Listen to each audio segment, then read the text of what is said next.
Welcome to Trenchometry. If you've spent any time in or around the trenches, playing offensive line isn't just blocking, it is chess at light speed. You're controlling angles while a 280-pound defender tries to destroy your running back. Every snap, calculating leverage, mirroring footwork, and anchoring against pure violence. Miss one step and your franchise player gets flattened. We are here to discuss the most undervalued aspect of the game of football, the offensive line. Remember, when you master the trenches, you win the war.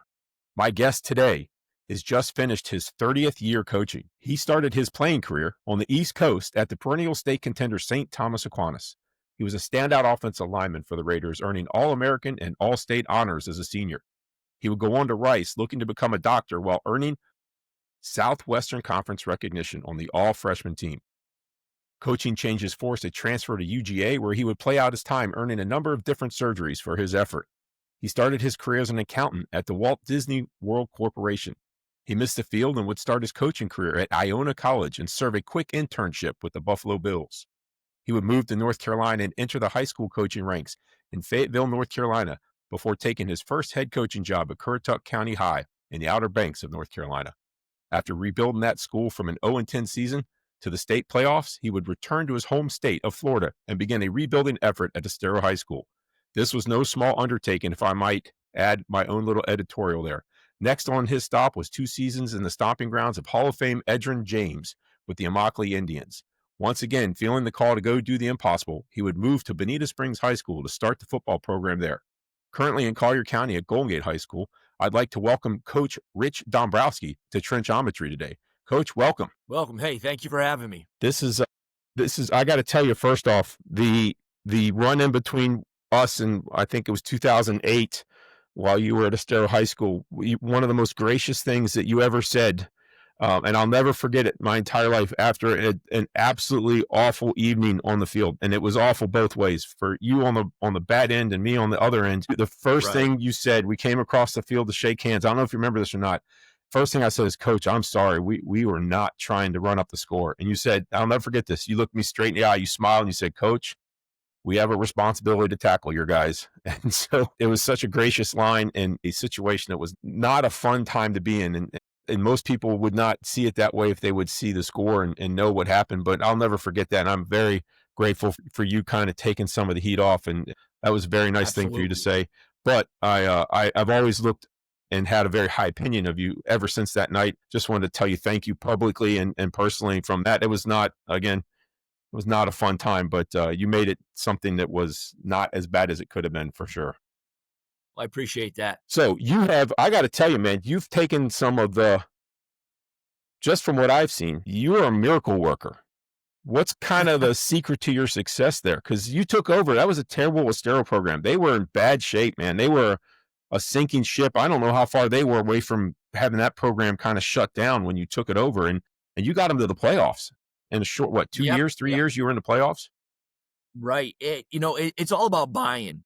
It's about establishing a culture. And it's a physical game. And we can talk till forever about how games are won and lost up front. And when you go into a program, I did it at Currituck County, and then you take over an Estero program, you have to get the kids to buy into, hey, listen, this is how things have to be done, what the previous coaches did, but you've got to go in there and make changes. You've got to go in there and just, this is what we're going to do. We're going to live or die in this. And if you buy in, great things are going to happen. When I took over the Currituck County program, they were a wishbone team for like 3 decades. That's all they ran in the Outer Banks. They ran power right, power left, all that wishbone stuff. Well, I went in and I looked at what they had been doing. They'd won like 2 games in the last 5 years. And I said, listen, we need to make a change. You guys want to stay the same, or do you want to do something that's going to build into it? So we went to a spread offense, something day one in 2004, we line up with 4 wide receivers. I hear gasping in the stands like they've never seen this before. 4 years later, we make a deep run into the playoffs. And I've always had the philosophy from an offensive perspective, do something different. Do something that people don't do. Everybody in the Outer Banks was either wing T, I formation, flex bone. We come out and we're throwing the ball. We're doing things different. The kids bought into it because it was fun. It was something different, something that they did not grow up watching. Same thing. I come to Estero High School in 08, and they were a flex bone, power I, wing T type team. I said, listen, guys, we need to buy in. And it takes a couple years. You have kids that It's not the kid's fault. They don't understand. It's like, this is how we've been taught to play. We're supposed to lose games. And that was a big Mhm. hurdle at Estero High School. I remember we're getting beat that same year by Lely 45 to nothing at halftime. And the kids are like crying in the locker room going, why is it okay for us to lose? And I go ballistic going, it's not okay to lose. You have to make a decision. What are you willing to do to help us right the ship? And everywhere I've gone, I've told principals and ADs, it's a 3 to 5 year process. You'll have great kids year one. I still remember the kids that were at Estero my first year, great kids. They just didn't know how to win. They didn't want to win because they were ingrained in, okay, it's okay. At the first Saturday in November, we'll turn our equipment in and we'll go on to wrestling and basketball. And I'm like, no, you've got to aspire to do something. Look at Naples. I mean, you guys were that split bag veer team. Nobody runs that. And it's done wonders for you. You've done a couple state titles. You played in 3. Even when you were there before you're in the 3rd and 4th round of the playoffs. That says a lot about a system. Everybody now is running the spread or the 20 personnel stuff. That's the new craze. Well, what can we do different?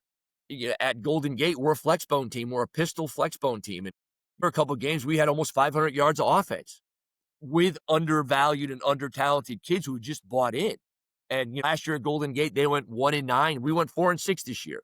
So and we lost a ton of kids to the transfer portal in Collier County. Kids just Yeah. said, we don't want to be here. Yeah. You're not going to win. We're going to move on.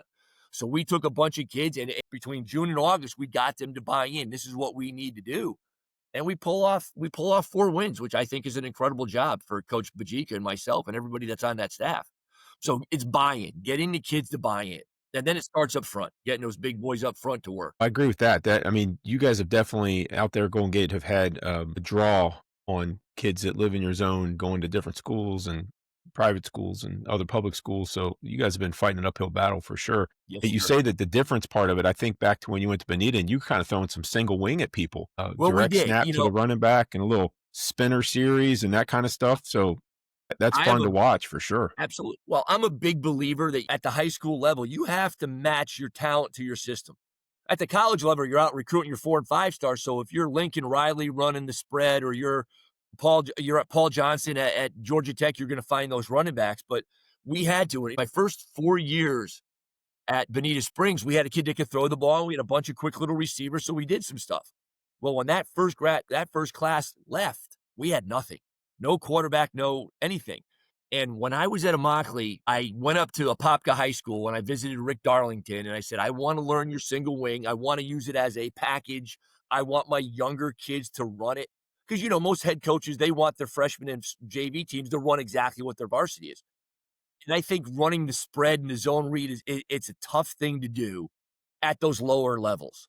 So with the single wing, it's still a shotgun snap. You're still running zone principles and gap principles and things like that.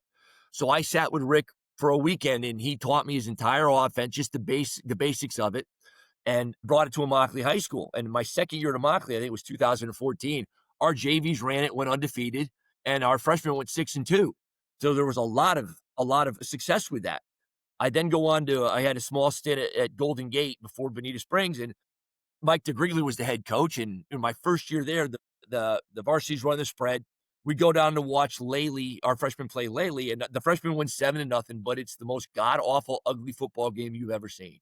So on the ride back to Golden Gate, I said to Mike, listen, I know you want to keep things the same. If you let me talk to the freshman coaches, we can put in a single wing shotgun snap. It's still what we need to do. We've got the kids down at that level to run it. It's very simple. It's 3 plays. Mike was all for it because he had saw like we're going to struggle for it. Well, the next day they go out and they run 1 play. They ran power, and that's all they ran, right and left. They scored 45 points in a freshman game. That freshman team went undefeated. And it was like all of a sudden, what are they doing? Well, it's a direct snap. When you play football with a quarterback, and it's 10 on 11. You got 10 defensive players playing against, basically, or 11 defensive players playing basically against 10 offensive players because the quarterback doesn't do much. He can boot and do things to kind of occupy somebody. But with the single wing, it's 11 on 11. And it's more hats at the point of attack than you have defenders. So after I lost my quarterback going into 2021, we went right to the single wing, and we had a ton of success. We moved the ball up and down. I think in 2021, we went 4-6, but we lost to Estero by a point. We lost to Island Coast by 2 points. We lost to East Lee by a touchdown. after being down by 21 at halftime. I mean, just little things. It's that what if game. Like it could have been a great season. And then in 2022, we had a young man at Bonita Springs named Josiah Sessler, who's now at Baldwin Wallace. And he was on pace to break Derrick Henry's carries record because he was carrying the ball 30 times a game. I mean, he was on pace to do a lot of good things. I know the news press and Wink and they all were doing articles on him. And then Hurricane Ian came and that kind of squashed that. But I love it. I've always been a spread guy, but you get to blocking angles and more blockers at the point of attack. It's, I don't know why more people don't do it, but I'm starting to see it at other schools. I know you see it at the college level, certain things. Even Clemson has a single wing package for their goal line stuff. Direct snap. I mean, why not put the ball in your best player's hands? Andy Reid's used He some did of it it with the Kansas with the City Chiefs, Chiefs. and even Absolutely. not necessarily lining up in it, but running the concept in the Yes, backfield sir. of all that kind of stuff, which is interesting. It can be confusing, and it puts you in a bind, particularly when you get all those guys at the point of attack. So, Yes, all right. sir. So as you get into these situations, are you focusing on you're getting into these rebuild areas? Are you focusing on getting guys out that are big, the biggest dudes in the school? Or are you taking what's there, and what's the formula you're using up front to develop these guys that are going to be able to build the foundation of going from 0-10 and being terrible to making the playoffs and being a district champion here in Florida? What's that approach for you? How are you doing that? Well, when I first got to Estero High School, I would be in the lunch. We had multiple lunches, and the principal gave me planning during that period. I was in talking to every kid. And you do, as a football coach, you look for those bigger bodied kids. But I'd also take a kid that's got a lot of heart. It gives great effort. We had some undersized linemen at Estero my first couple of years, but those kids did everything. And I think the formula is winning. You go from Estero, I think they were 1-19 when I took over the program. We didn't win a game in 2008 because we had to rebuild. And then all of a sudden Hmm. we start winning. Kids are knocking on your door, your office. Hey, when's spring football? Hey, I want to play football. And then those kids come out. Going back to Golden Gate this season, after our spring game, we lost 15 kids to going to private schools, and some went to other public schools in the area.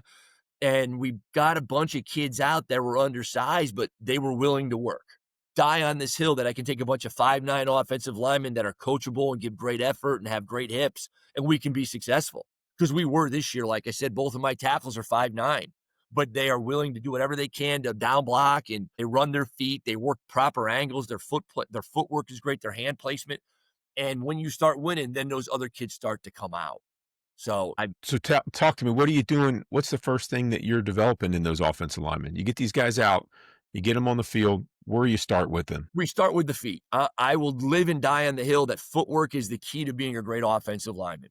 When we ran the zone, I taught 3 steps. The zone step was a 46-inch step on a 45-degree angle. I taught a gap step, which is 6 inches laterally into the gap, and I taught the bucket step or the drop step. Everything was 6 inches. And I know you know this, but the most important step for an offensive lineman is that second step. How fast can I get that second step in the ground so I have balance? So I have everything in my frame to do my job. So if you can start with footwork, and I've always been a big proponent, put kids in a 2-point stance, you just whoop the footwork. With a veer team like we are now, it's 6-inch angle steps, understanding the angles that we have to block for us to be successful. I sat down with Nick Pajika, our head coach, and he said, what do you think about this? I said, this is great because you have undersized guys blocking angles. We don't have to worry about a gap or a zone, so to speak, if we're running stretch or inside midline or mid zone or any of that stuff. It's angles. And that in my opinion, gives the offensive line the advantage. So it's all about footwork first. Then we talk hand placement and eye placement, pad level. And you and I both know it starts in the weight room. One of the Yeah. things that these kids that say, hey, what do you bench press? I don't care what you bench press. What do you power clean? What do you squat? Where's your lower? Hmm. How are your hips? Do you have tight hips or your hips? Can you bend? Can you do what I need you to do? And the kids buy into that because you don't care what I bench? No, I don't. But if you're a 400 or 500-pound squatter and you're power cleaning over 225, you're going to be explosive. And I can work with that. After the feet, you work with body positioning. Where are your hands going to be? Where do you want your hands? I think one of the most undervalued thing is eye contact. If you get down and you're the tackle and now you have you have an inside shade, I know I've got to get my head across you. If your eye placement isn't where it needs to be, you're not going to be successful. Yeah, that's a very valuable tool for the young kids to learn is the leverage point. I always harped on where your helmet's going to be, the leverage point. It always Absolutely. keeping that between the ball carrier and the defender. And of course, I'm a big fan of the veer and all those angles that you get and you're trying to get and establish. And we always argued with our guys, not argue is probably not the right term, but demanded that you get your feet where your hand is. And if we can get our feet Yes, where our sir. hand is, we're going to have a successful play there. Absolutely. So, so you got these guys out there. What do you do in your steps? Are you doing like a one step, like on a grid type of thing? Are you on Yeah, we do. boards? How are you? Everything we do when we work with the kids, I work with whistles. So one whistle with one Okay. set, reset, one step, reset, and then we go to two steps. And I'm Hmm. constantly out there going boom, boom. I want to hear 2 feet right away. And then we work the Hmm. power angles, your ankles, knees, hips, everything working low, duck, walking. We do a lot of board drill. We'll set the boards up on angles. We'll set them straight. We'll set them where they've got to drop step and get to them. You're working that footwork. To me, I think it's very underrated. People talk about, well, does he have get off? Can he come off the ball? That's great. But if his footwork stinks and he's overextended as an offensive lineman, he's going to be on his butt. Or if his base is too close together, you have no power that way. So I like working that with the kids. Yeah, there's a nice blend in between having a wide base, but not too wide. And the narrow base, Correct. the wider the base, the more powerful. The narrower the base, the more speed or quicker you're going to be. So Yes, finding sir. that happy medium in the meantime is hard to do, but you got to do it with those young guys so that once they figure it out, it's locked in. It's funny. It just reminds me, I went to a clinic one time and the coach, I said, sit me down like I'm a freshman. I just arrived on campus. Teach me how you would teach your freshman guy that just showed up. And he put him in a fit. And I was like, you teach your guys? He goes, yeah, I work from the fit and work backwards. And I said, coach, how do you do that? Because if they're not in a good stance, if they don't have good toe angles, they're never going to make it to the fit. And it blew my mind. And he was at this was at a prominent school, and he was a reputable offensive line coach. It was working, but it blew my mind. I was like, how do you build a house from the roof down? It doesn't. Can't do it. I don't see how you do that. But I agree with you 100% about the toe angles because if you're off by just a little bit at the start, you go 5, 6 yards down the field, you're in the wrong spot. You'll never have any help you'll never help us on the second level. You got to make and you're probably going to get split on the first level if you're working with a wingman one way or the other. Agreed 100%. What what's your next step? And you got to so look kind of go through like an individual practice. You're going to start with the steps. You're going to work steps. I'm assuming that's mostly off season and preseason stuff. Once Yeah. you get into the We'll season, do you it in kind the of off reduce season, the but amount of time there. we'll spend the first 5 minutes of my individual period is the kids like you can see they're frustrated or they're bored. Oh, we got to go work the boards. It's all we start from the ground up, and it's 2 point stances. We're working our steps. We're duck walking through it. Then we'll put a kid in front of them with a hand shield. Now we'll work our fit so they understand. Like you said, if I can get my feet where my hands are, we're going to be successful. And we work those angles. And then it's like, okay, what happens if you get an inside shade and an outside shade? We go from there, and then we'll work to where we're putting our hand in the ground because like you said, you can't build a house from the roof. We start with our feet. And I will, like I said, I'll die on the hill that that's the most important thing for an offensive lineman. And then we'll go to the shoots after that. Now we're coming off. We're working that explosive, that hip stuff. And once again, we try to work against guys with bags because I love the sled, but it's unrealistic. The sled's not going to move. If you're working a zone concept and the sled's not going to cross your face like a kid with a bag will. So then you get to understand the game. I think you said it earlier. One of the most important things I look for in an offensive lineman is intelligence. Being able to see, hey, I've got an outside shade. I've got to hook block him or we're outside zoning it. If he's outside, it's going to be a bear for me to get across there. We got to play smart. I'm going to take that drop step. I'm going to lose ground to gain ground. So going against guys holding hand shields and having them slant or move, it develops that expect the unexpected. When you're coaching the defensive line, you're looking at get off and you want to get up the field or you want to do whatever. From an offensive line standpoint, I've got to be smart. I've got to know if they start head up and then he moves inside before the snap of ball, I may have to change my steps. So we work all that stuff, all the variables. I want it to be so difficult on the kids during practice that when they get in the game, they come off the sideline going, Coach, they're in a 4 technique. I'm great all game long. He's not moving. Yeah, So if I can put them in a absolutely. position like, hey, we watched film on so-and-so and they're a 4-man front. Well, you're going to get a couple plays during team with a 3-man front. Adapt. Because when you know how high school coaches are, when you start from an offensive perspective, you start moving the ball on a team, that defensive coordinator is going to, we need to do something else. I told our coaches this year with us running the veer, I don't care what we're playing against. Show me a bear front. Show me this. Show me a 6-1 front. Show me a 4-4 Mhm. front. Show me 4-3. So my guys have to adapt. Maybe every other play is what we're going to see, but every third, and fifth, and seventh play, show me a 3-3 stack, something that this team has never done, because we have to be able to adapt to it. And the more we do That's so that, true, the coach. easier it is on Friday nights. That's so true. I mean, running the Veer for 20 plus years, I can't tell you how many times I spent 20 plus hours breaking down film, watching film, scouting film, doing defensive schemes based on film, knowing tendencies.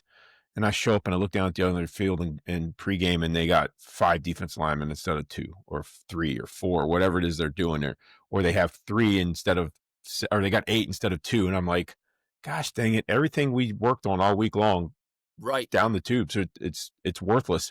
And now we're adjusting on the fly, and that's a big deal. You know, you get a young kid playing his first game, or an inexperienced kid playing, and now everything that you worked on all week, the angles, where your eyes go, changes in a flash. And sometimes it takes a series or two to let them get the new feel of where they got to go, what they got to look at. And so I was always throwing stuff at people in practice You as have well, to. and then the best thing was like week 3. I hated the first kickoff classic, first game of the year, spring game.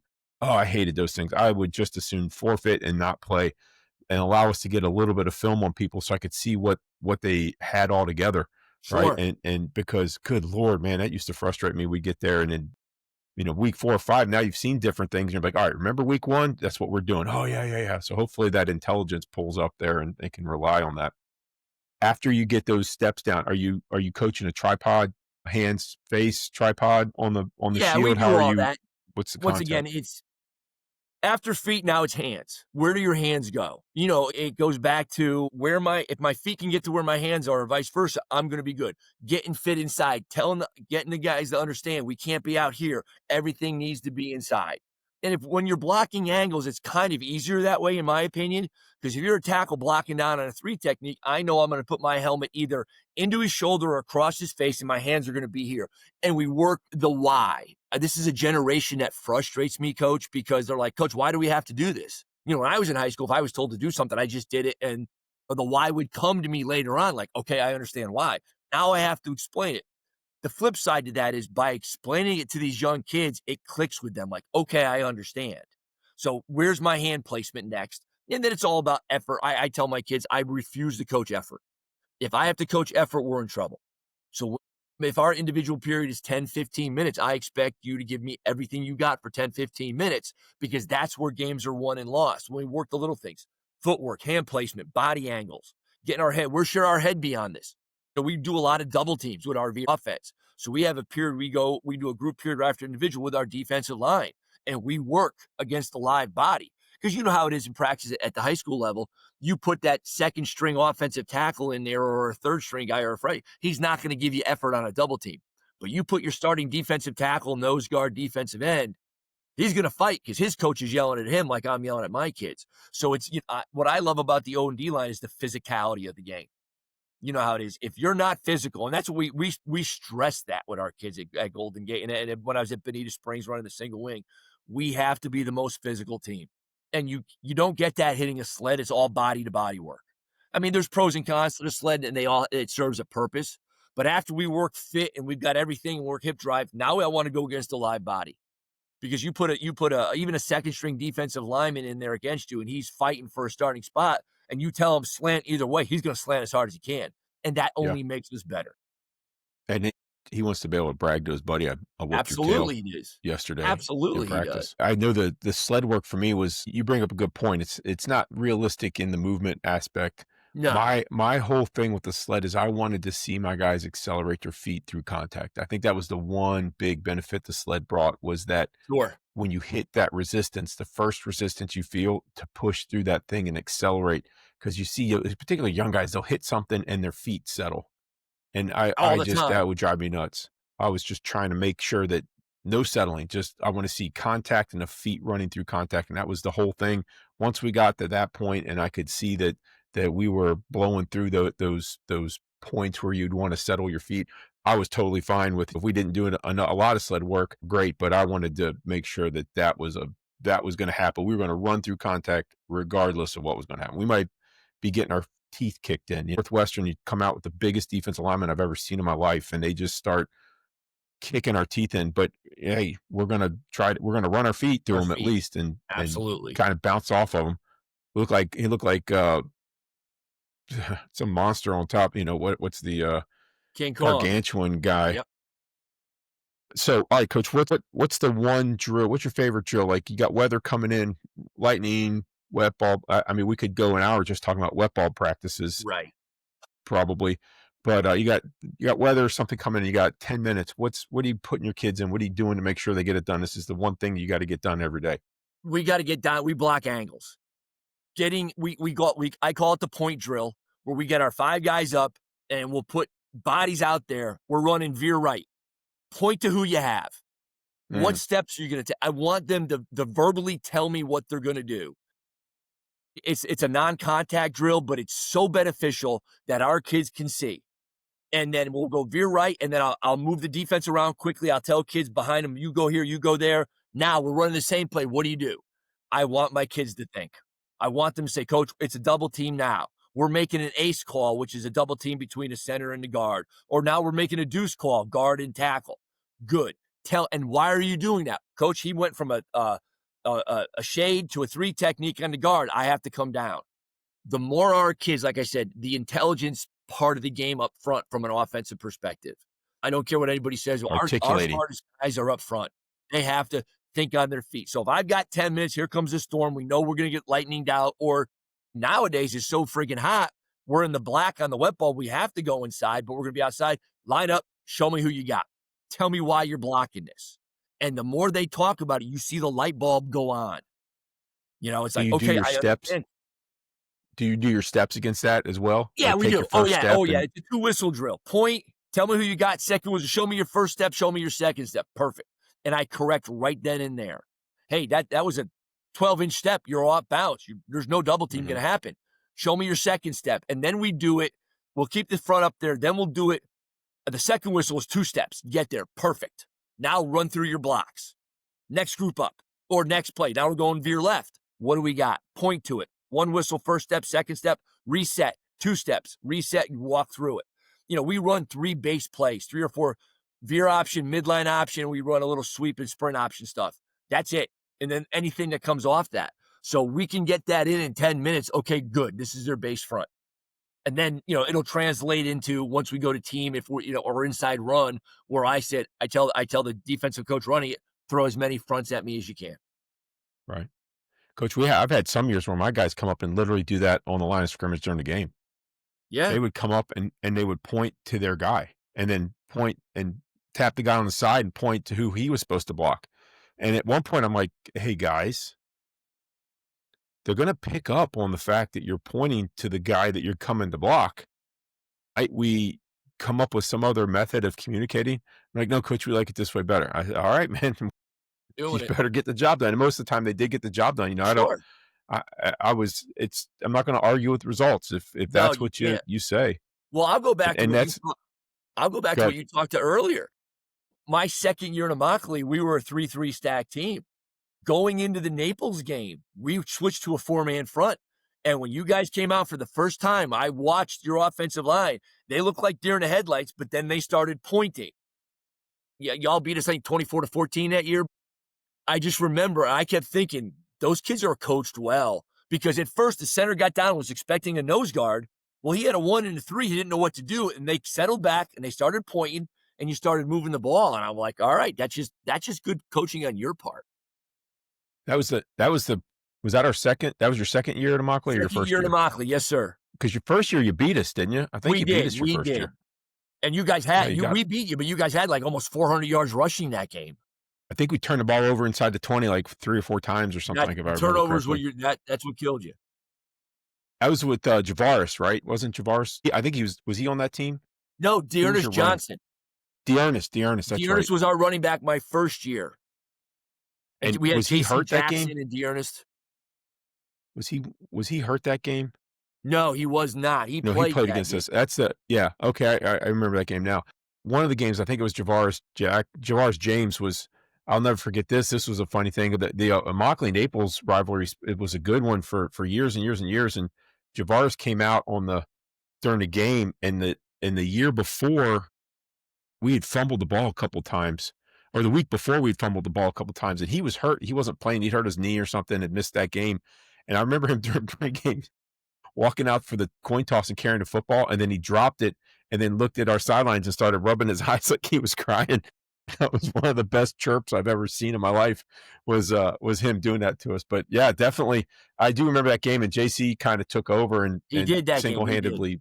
single handedly beat us. All right, so what's a drill you got going that you think you kind of have the cheat code on that you're doing that you think is most beneficial that a lot of coaches are overlooking? They're not spending the time to do it, or they don't see the value in it, but you really do, and that's something that you're gonna make sure that you get done. So something that's not most guys don't see the value in it, but you really do, and you think that that's a cheat code to I'm gonna work go on. back. I'm gonna go back to footwork. Whether it's week 1 or week 11, we're on our boards and we're doing footwork. I think a lot of coaches, I've been like I said, this is my 30th year coaching. I've seen and talked to other offensive line coaches. By week 7 or 8, they're just going to team. They're just, they're Mhm. assuming their kids are going to remember, or our footwork's been good for the first 5 weeks. We don't have to pay attention to it. Like I said earlier, I'm going to die on the hill that we are going to do our footwork every single day.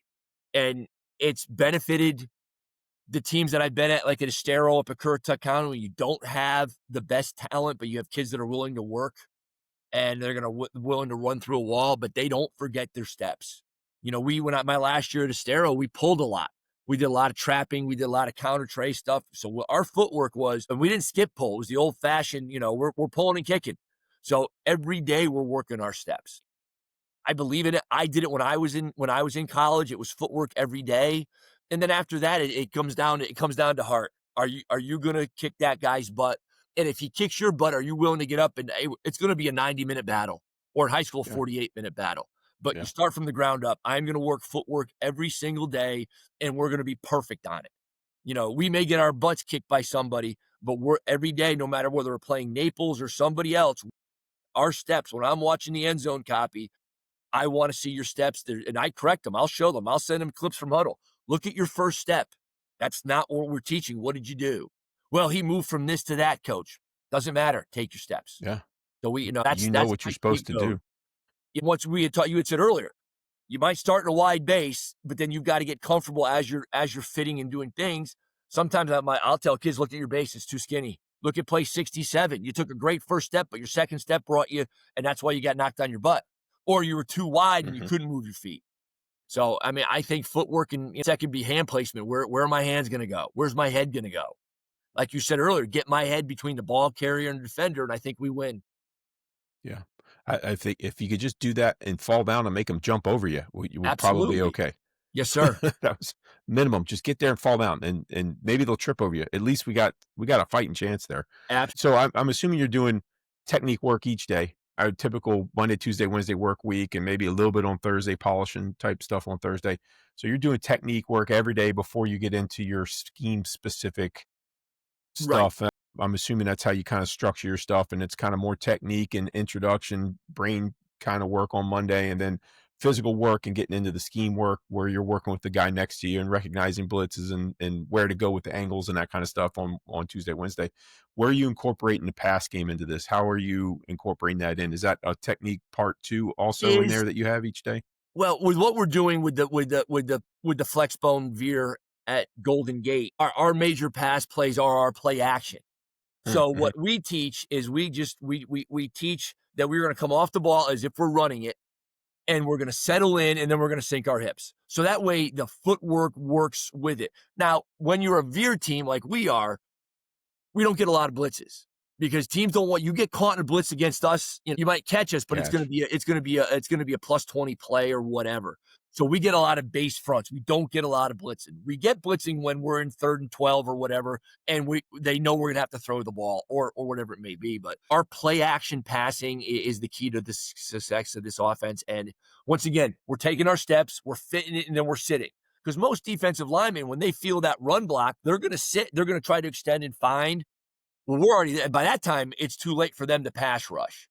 So, and many times this year when we were in 3rd and long, we would just run veer dive. We tell the quarterback, just give it to the fullback. Let's just survive. Let's not turn the ball over. Let's punt the ball, live to see the next series. So play action's big. And most of even our drop back passing, we show as if we were running the football. I don't teach the traditional hands up, sitting back in the chair. We're gonna kick slide. We don't do that because everything that we do now we do roll out pass. So we'll reach on the front side and we'll hinge on the back, and we do rep that. One of the good things this year at Golden Gate was we had a senior who played left guard for us who started last year, and he was the catalyst to the offensive line. He made most of our calls, and he understood why we did things. So having him up front to make those calls for the kids, because we were young up front, we started 2 sophomores, 2 juniors, and a senior. Having him make our base calls with our pass stuff, we were good. And everything for us was a hard call. That hard just means we're coming off hard and we're sitting. And by that point, it was either quick game or play action, and the ball's out in 3 Balls seconds out. anyway, Yeah. so I don't have to worry about 7 or 5-step drop stuff. Yeah, I got to the point where, I don't know, probably, I don't know, 7 or 8 years after we'd been here at Naples, I stopped calling it play pass and I called it run pass. There it is. And that's all I wanted to do that. Now we've had components of drop back passing, and I would work that in. I know at one point it's funny, I was watching a guy doing an O-line academy drill just 2 days ago, and he had a bag and it was attached to a rope and it was just swinging down off like a bar. And it reminded me, I was like, I actually did that years ago. I took our blocking dummies and I tied it up to our goalpost, and I have play pass period or pass pro period where I would just have the guys, no, I might, I don't know, maybe it's 4 or 5 dummies hanging from the goalpost. And I would just have one guy and he would swing the dummy and they'd have to pop up and punch or pop up and punch. And I swear we got, I don't know, we'd get in 7 minutes, we could get 15, 20 pass sets with punching and timing and getting all that kind of stuff done. So it was just little things like that I was trying to incorporate in there that we didn't, if we threw the ball 12 times a game, that'd be a lot, right? And if 6 or 7 of those were drop back passes, I didn't want to spend a whole lot of time in practice doing that kind of stuff, but we did need a little bit of Yes, work on sir. this. So it was little things like that they're doing punt team. Okay, you guys get over there on the bags. Let's go. Here we go. We're Perfect. throwing dummies at you. Jump up and pop up and punch so you don't get hit in the face. If they miss, we all got to enjoy that. That was a fun time. All right, so let's go to the other side of the coin there. What's something that you are a drill that just isn't worth the squeeze for you? You're like, I don't understand why people do that. It's just doesn't make sense to me. Going back, I got to go back to the sled, like we talked about. Okay. I understand the purpose of it. Running your feet, I couldn't agree more. Nothing's more frustrating than watching your freshman come out and take one step, stop, and go, Coach, why did he fall down? Well, you got to run your feet. There's a purpose of it. I do like getting on a sled and put them in a 6-point stance and work the extension and then work the fire out and work them running their feet. But there are a lot of coaches that go out there and they're driving the sled up and down the field with their guys, and I'm like, I don't get it. Hmm. You're not teaching them what they need to know. You're not teaching that defensive lineman is not just going to stand there and get blocked. He's going to move. So how are you going to overtake that? Things like that. I mean, there's pros and cons to the sled like we talked about, but I'm not a big believer in getting out. We're just going to drive the sled for 15 minutes. There's a waste of 15 minutes. I could be doing something else. Absolutely. What's your favorite scheme? It's 1st and 10. What's your favorite play to call? Well, coming out, I like running veer. At Golden Gate what we're doing right now. We're going to come out and we're going to run whatever our based option is going to be for the week. If we think we can be successful with veer, we're going to run veer because we want to see with our Hmm. motions and things like that, how is the secondary reacting? Are they shifting with the motion? Are the linebackers flowing with it too? I love coming out because that helps with the play calling. Okay, this is what they're doing. This is how we can catch them later on in the game.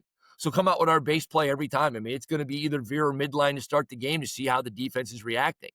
And also seeing, are my guys up front doing what they should be doing? Did we practice against a 4-2 defense and now they're in a 3-4? Okay, can you handle the change from snap one? So we're going to run our base play. You think as an offensive coordinator, maybe you can catch somebody and run a play action pass or run some sort of reverse. We're not. We're going to come right out at you, run our base play to see how you react, and then go from there. Yeah, I kind of always had maybe a 6 to 10 play series in my brain that I was always trying to expose as much as I could in those first 6 to 10 plays, be it through formation, be it through a motion or a shift, that I was going to get a snapshot of just about everything that you had in your bag in those first 6, 8, 10 plays. And Absolutely. Hopefully you had a 6 or 8 play drive. You after the first series, you know Sure. everything you wanted to know. I always talked about, like, it's a puzzle. Like, people are like, "Well, how do you guys are so good at second half adjustments." Well, yeah, we were, but it was mainly because we would listen to the guys on the field, and they all had, "Coach, we can't do this that way. That guy's here." "Okay, well, let's try it this way." So by the time we got to halftime, we were just listening to the dudes telling us what we had, and then just doing more of that and less of what it wasn't rocket Sure. science. It was being in tune with what they were saying. But I agree with that, especially with the veer. You want to be able to figure out where you can get that easy read, and where you can get that guy lined up that gives you the best angles on all your guys, and work that out. Like So you said, go I'm ahead. gonna script 10 plays, and I'm gonna put all of our formations in there, see how they line up, Hmm. and we're gonna run our veer out of it. What are you doing? So then it's easy to make those adjustments. I mean, I factored it one time. I think we could run veer something like 36 different ways or something like that, out of Sure. different combinations and shifts and motions and everything, and that puts you guys on the other side of the ball. It put not you, but the other guys on the other side of the ball, puts them in a bind, because if we can run the same play, it doesn't change anything for anybody up front. The only thing that's changing is where the secondary guy is, or having to look and have eyes, and know where to bump, or shot, slide, or shift, or whatever. That was something that I enjoyed doing as an offensive coordinator, is kind of messing with the defensive coordinator and saying, "Hey, look over here," and then we're going to kick him in the nuts on the other side. That's what's it's always fun to Absolutely. do. All right, coach, as we kind of get down towards the end of this here, I know that you being an offensive lineman in college, you probably have experienced, and particularly being at a couple different schools there, and being a college offensive line coach, tight ends coach there at Iona. The offensive line guy's a character. His mindset is not like an average person. They're gonna find something. There's gonna be a weird dude up there that his doesn't wash his shirt for the last 3 days of the week so he can wear it during the game, so that he's smelly during the game, or I don't know. He always puts his chewing gum on the inside of his locker, and he has a gum collection or whatever. What are any characters you've had over the course of your career, your coaching career and your playing career, that stick out in your mind, and a funny story or two that you might be in your brain that you could share with us that illustrates the character of the offensive line? You know, I think being an offensive lineman, it's a unique position, and you do get a lot of unique characters. You get guys that will, like you said, I had one kid at Bonita Springs that refused to wash his stuff, his girdle he washed it on Sunday, and by Friday he stunk. He didn't want Nobody wanted to be in the locker room with him, but that was his shtick. We had other guys going back to the gum thing. They would, we would have the team meal, but one offensive lineman, his mom brought him Arby's. He goes, "Coach, I'm not playing if I don't eat Arby's. Sounds good to me. I don't care. You ate our team meal." He'd be in there eating a double roast, just little things like that. I also think it's, the O line, it's a brotherhood. There's not another position to have five guys that got to work together. And you got to rely on the next person. You've got to rely, I may be the left tackle, but I know that the guard and center are going to do their job on this play. And I'm going to be there for them when they need me. Communication is a big thing. And I've had stories where our big offensive tackle at Bonita Springs, he would make calls, and nobody knew what they meant. But "Hey, this week we're calling trap Taco Bell." And we'd be Mhm. on the sideline, be yelling taco, taco. We're like, what call is that? And he wouldn't make that call. He wouldn't tell anybody until Friday. But that was their shtick. They loved it. Drove my offensive Yeah, line coach crazy. Like, what are we going? Titties. We're going titties this week for trap.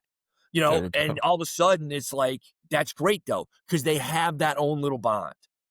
Like I said, you can't win without the guys up front, both sides of the ball. But as an offensive lineman and an offensive line coach, I'm going to die on the hill that those are the most important five guys on your team. If you get bigger guys, if you get the guys that can get Absolutely. the job done, you could have marginal guys behind them that can be successful. And you could have marginal guys up front, but if they play together and they're smart and they're vicious, that relentless effort, they're going to block through the whistle. You're going to be successful. I always thought that if I could call one cell phone and talk to all 5 offensive linemen, we were gonna have a good year.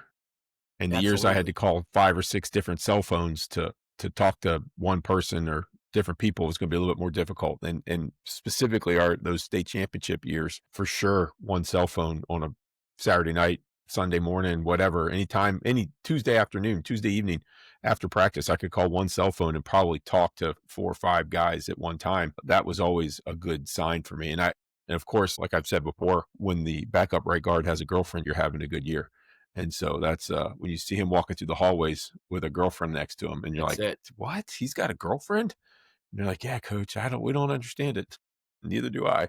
But you're having a good season. One thing always stuck out in my mind is as a freshman in college, we'd have the upper class guys they were really funny. And I was able to go to school with a bunch of really funny dudes, and they would always walk around, and there was always this one line that they'd say, and they'd be like, "Hey, you got a banana in your ear." And they'd be like, "What? I can't hear you. You got a banana in your ear. What? You got a banana in your ear." Whatever, because there's always bananas laying around, right? He's like, "I can't hear you. I got a banana in my ear." And they would just yell that all the time. And I never understood it, but it always was. Now then, when I got to be an upperclassman, there's banana be in my ear. Hey, what? I can't hear you. There's banana in my ears. They're not right in the head, that's for sure. So, coach, I got to commend you, man. You've had some just down here in Southwest Florida, man. You've taken on some uphill battles, and you've done a very good job of having success come out of those endeavors that you've engaged in, and it's been very impressive to me from afar. And I've had an opportunity to talk to you a couple times before and after games, and I really respect your ability to take a difficult task and stick to it to the end too. Like not just bail if it gets too hard. You went through some really, really tough orders there. And it's been impressive what you've done with those schools, starting off schools and Appreciate that. rebuilding schools. And I got a lot of respect for you in that regard. And I think a bunch of you, and I'm very thankful and grateful for you taking time out of your schedule Well, I and appreciate you stopping having me. by today to talk with us. It's been fun, and I look forward to. It's hard for me being from Naples to root for Golden Gate to do well, Right. but I do root for you guys to. I hope you win all 9 of your 10 games next year Yep. I hear you. and get those guys back into the playoffs and formidable East Collier County opponent for the rest of the county. I look forward to seeing you guys working out there. Appreciate that. All right, coach, as we sign off here, remember if you master the trench, you'll win the war. And we'll see you guys on our next episode. Thank you very much. Hope you're enjoying Trenchometry. Assuming that you are, please hit that like button and subscribe. Remember, master the trench, you win the war.